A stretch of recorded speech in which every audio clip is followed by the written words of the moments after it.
आपने robot.txt file के बारे में तो सुना ही होगा, लेकिन एक फाइल नई आई है जिसे बोलते हैं llm.txt। सवाल ये है, क्या ये नई फाइल एसईओ और एआई के लिए गेम चेंजिंग बनेगी या ये सिर्फ एक हाइप है। ज़्यादातर एसईओ प्रैक्टिशनर ने ऑब्जर्व किया होगा जब वो ट्रैफिक एनालाइज कर रहे होंगे कि उन्होंने वेबसाइट को ट्रैफिक मिल रहा है एआई टूल लाइक ChatGPT और जेमिनी से। सो अब ये सोच रहे होंगे कि क्या llm.txt फाइल उनको हेल्प करेगी ज़्यादा ट्रैफिक लाने में। क्या उनके जो लेटेस्ट आर्टिकल है जो वो पब्लिश कर रहे हैं llm.txt फाइल हेल्प करेगी उनको जल्दी क्रॉल कराने में एआई टूल्स के अंदर, या उनके जो ओल्ड आर्टिकल है जो अभी तक क्रॉल नहीं हुए हैं उनको कुछ बेनिफिट मिलेगा।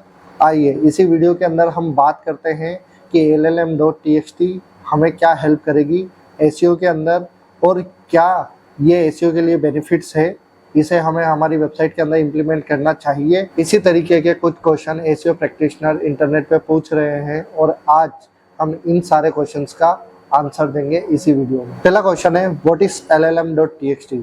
जनरली एक ये नई फाइल टाइप है लाइक robot.txt, पर ये स्पेशली एआई टूल्स के लिए डिज़ाइन की गई है। ये एआई टूल्स को बताती है कि कौन सा कंटेंट हमारी वेबसाइट में से क्रॉल करके वो रीड कर सकती है। अब दूसरा क्वेश्चन ये है कि ये robot.txt फाइल से अलग कैसे है। Basically robot.txt file search engine crawlers के लिए होती है, जो कि अपने सारे सर्च इंजन क्रॉलर्स को अपना कंटेंट क्रॉल करने के लिए हेल्प करती है।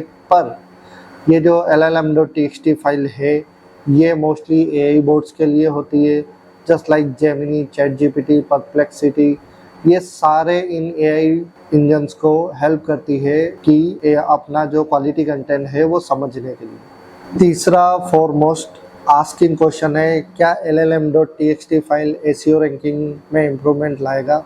सो इसका सीधा सा आंसर है नहीं, बिकॉज ये जो बड़ी बड़ी कंपनीज है लाइक ChatGPT, जेमिनी, परप्लेक्सिटी, इन्होंने किसी भी डॉक्यूमेंटेशन में यह नहीं बोल रखा है कि वो llm.txt के रूल्स को फॉलो करते हैं। अभी के लिए तो नहीं करते हैं, जिसकी वजह से आपको कोई भी डायरेक्टली इम्पैक्ट देखने को नहीं मिल सकता है।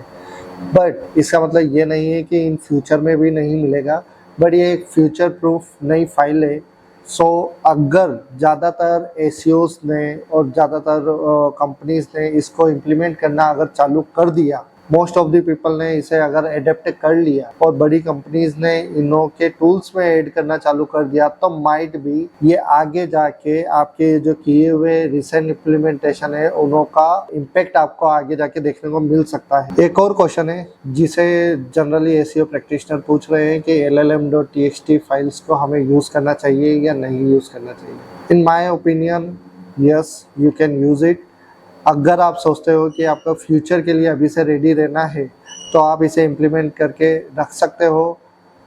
आपको एसईओ में कोई बेनिफिट नहीं मिलेगा, पर अगर इन फ्यूचर कोई अदर एआई टूल्स इसको स्टार्ट करते हैं यूज़ करना, सो आपको डायरेक्टली बेनिफिट मिलना स्टार्ट हो सकता है। बट करंटली कोई इसे यूज़ नहीं कर रहा है तो आपको कोई बेनिफिट नहीं मिलेगा। एंड गूगल के जॉन म्यूलर ने स्पेशली बोला है कि ओपन एआई और गूगल इसे ऑफिशियली एडेप्ट नहीं कर रही है, पर अगर आपको फ्यूचर रेडी रहना है तो आप इसे इम्प्लीमेंट कर सकते हो। बट हाँ, मैं एक और चीज़ और आपको बताना चाहूँगा, गूगल के ऑफिशियल डॉक्यूमेंटेशन के अकॉर्डिंग लाइक कि कौन सी टाइप की फाइल्स वो इंडेक्स करते हैं उसमें .txt फाइल भी आती है। तो हो सकता है कि ये जो आपकी फाइल है llm.txt आपकी वेबसाइट के अंदर जो इम्प्लीमेंट हो रखी है इसको वो इंडेक्स कर ले। बट आई एम श्योर कि आज के टाइम पे गूगल काफ़ी ज़्यादा स्मार्ट है, क्योंकि .txt फाइल रोबोट की भी होती है जो कि गूगल इग्नोर करता है उसे इंडेक्स करने से, क्योंकि वो ऑलरेडी जानता है कि robot.txt फाइल क्या है। बट llm.txt फाइल न्यू है और आई एम श्योर कि गूगल इतना स्मार्ट है कि वो उसे इंडेक्स नहीं करेगा। बट हो सकता है कुछ परसेंटेज वेबसाइट्स है जिन्हों की इंडेक्स हो जाए, but most of the websites I am sure, मुझे लगता है कि वो इंडेक्स नहीं होगी। सबसे ज़्यादातर लोग ये क्वेश्चन पूछ रहे हैं कि llm.txt का सेटअप करें कैसे।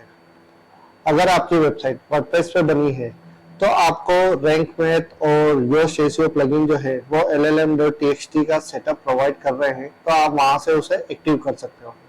पर अगर आपकी वेबसाइट किसी और ही प्लेटफॉर्म पर बिल्ड हो रखी है तो आप llm.txt जनरेटर का यूज कर सकते हो, जैसे कि वेबसाइट sonic.com, साइट spark.ai.com। ये जो वेबसाइट है और इसी तरीके के और भी टूल्स है, उसका आप यूज करके अपनी llm.txt फाइल जनरेट कर सकते हो।